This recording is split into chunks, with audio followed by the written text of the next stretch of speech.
Hi நண்பா. ரொம்ப நாள் ஆச்சு நம்மலாம் பார்த்து. ஸோ என்னன்னா, நம்ம விளாகிங் போட்டுட்ருக்கிறதுனால நம்மளால வந்து அடிக்கடி நம்ம சப்ஸ்கிரைபர்ஸ் கூட பேச முடியல, கம்யூனிகேட் பண்ண முடியல. ஸோ அதுக்கு வந்து என்ன பண்ணிகிட்ருக்கலாம் அப்படின்னு சொல்லிட்டு யோசிக்கும்போது புதுசாக ஒரு ஐடியா ஒன்று கிடச்சிது. அது என்னவோ தப்போ ரைட்டோ பண்ணலாம். அது மூலிமா நம்ம சப்ஸ்கிரைபர் கூட நம்ம வந்து ஒரு ஃப்ரெண்ட்ஷிப்பை மெயின்டைன் பண்ணலாம் அப்படின்னு சொல்லிட்டு நான் யோசித்தேன். வேறு ஒன்றும் இல்லை. நம்ம திருக்குறள் வந்து படிச்சிருப்போம். அதில் வந்து அந்த 3 பார்ட் இருக்கும். அறம், பொருள், இன்பம்ன்ட்டு 3 பார்ட் இருக்கும். அறத்தை பற்றியும் பொருளை பற்றியும் நம்மளும் பட்டு தெரிஞ்சுப்போம். இல்லை 4 பேர் சொன்னாலும் அது நமக்கு புரியும். ஆனால் இந்த இன்பத்து பாலை பொறுத்த வரையும் அது என்னன்னு நமக்கு புரியறதுக்குள்ளேயே நம்ம சிலருடைய வாழ்க்கையே முடிஞ்சிருது. அதை பற்றி நம்ம தெரிஞ்சுக்கணும். அதை பற்றி தெரிஞ்சுக்கினா தான் ஒரு தலைவன் தலைவிக்குள்ளே இருக்கிற காதலை வந்து எப்படி வெளிப்படுத்தணுன்றதே நமக்கு தெரியும். ஸோ காதல் யாரை விட்டு வைக்கல? திருவள்ளுவரையுமே பாதிச்சிருக்கு.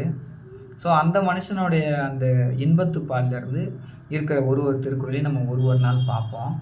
அதில் முதலாவது திருக்குறளாக இன்றைக்கி பார்த்துருவோம். முதல் திருக்குறள். குறள். அணங்குகொள் ஆய்மயில் கொல்லோ கணங்குழை மாதர்கொள் மாலுமென் நெஞ்சு. இதுதான் குறள். அந்த குறளுக்கான விளக்கத்தை கேட்டிங்கன்னா அவ்வளோ பிரமிப்பாக இருக்கும். அதாவது சைட் அடிச்சிருக்காரு. அது எப்படி வர்ணிக்கிறாருன்னு பாருங்கள். நான் ஒரு உருவத்தை பார்த்தேன்.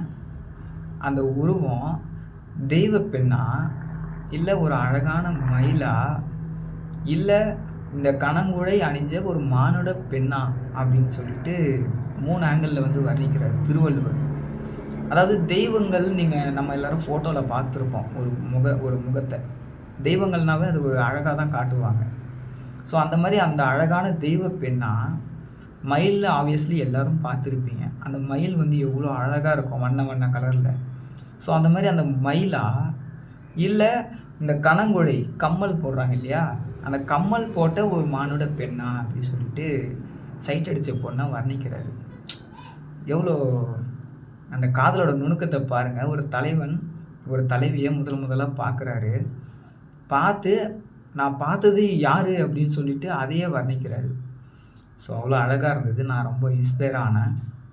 இனிமேல் நம்ம ஒரு நாள் ஒரு திருக்குறளை வந்து நம்ம பார்ப்போம் நம்ம சேனலில். ஓகே, பாய்.